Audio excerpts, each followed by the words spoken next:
പ്രിയമുള്ളവരെ, ഞാൻ ഹരീഷ് ആർ നമ്പൂതിരിപ്പാട്. ലോക ഭൗമദിനമായ ഇന്നൊരു കഥ കേൾക്കൂ. ഗ്രാമത്തിൻ്റെ ശ്വാസകോശം.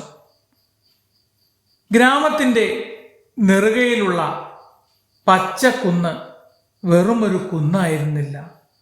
അത് ആ നാടിൻ്റെ ശ്വാസകോശമായിരുന്നു.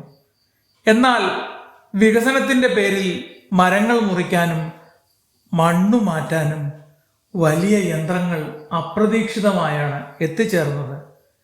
ഗ്രാമം ഭയത്താൽ നിശബ്ദമായി.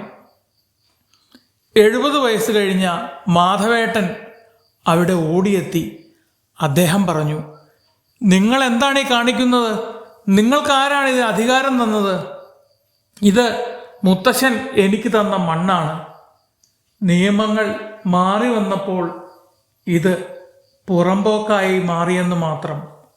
പക്ഷേ ഇപ്പോഴും എനിക്കിവിടെ അവകാശമുണ്ട്. വാങ്ങാനും വിൽക്കാനും കഴിയില്ലെന്ന് മാത്രം. പക്ഷേ ഇത് മറ്റാരും കൊണ്ടുപോകാതെ സൂക്ഷിക്കാനുള്ള അവകാശം എനിക്കാണ്. ഉദ്യോഗസ്ഥർ പലതും പറഞ്ഞു. അദ്ദേഹം തൻ്റെ കയ്യിലുള്ള രേഖകൾ കാണിച്ചു കൊടുത്തു. പതിറ്റാണ്ടുകൾ പഴക്കമുള്ള രേഖകൾ.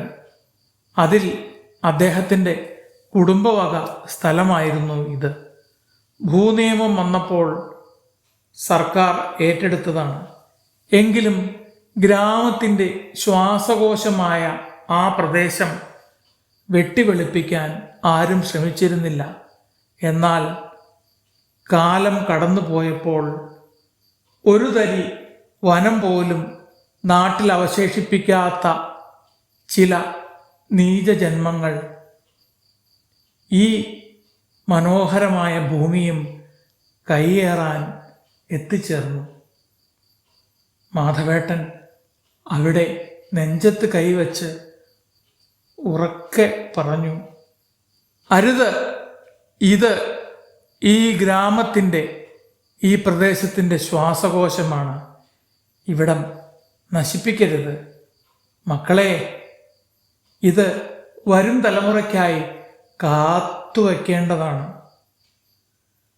ആ വൃദ്ധൻ്റെ കണ്ണുകളിലെ തിളക്കവും നിശ്ചയദാർഢ്യവും കണ്ട് ഒട്ടേറെ ചെറുപ്പക്കാർ ചുറ്റും കൂടി.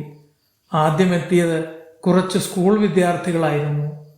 ഒപ്പം നാട്ടിലെ കുറച്ച് ചെറുപ്പക്കാരും.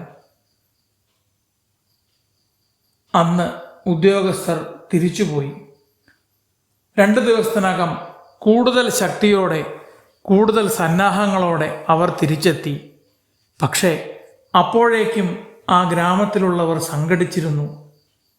ചെറുപ്പക്കാർ പുതിയ ടീഷർട്ടുകൾ ധരിച്ചിരുന്നു. ഈ ഗ്രഹം നമുക്ക് സ്വന്തം, ഇവിടം നശിപ്പിക്കരുത്. അങ്ങനെയുള്ള പല പല മുദ്രാവാക്യങ്ങളും ഭൂമിയുടെയും വനങ്ങളുടെയും ചിത്രങ്ങളുള്ള ടീഷർട്ടുകൾ, പലതരം ബാനറുകൾ, പോസ്റ്ററുകൾ എല്ലാം അവർ അവിടെ നിരത്തിയിരുന്നു. അത് വെറുമൊരു പ്രതിഷേധ പ്രകടനമായിരുന്നില്ല, മണ്ണിനോടുള്ള സ്നേഹമായിരുന്നു.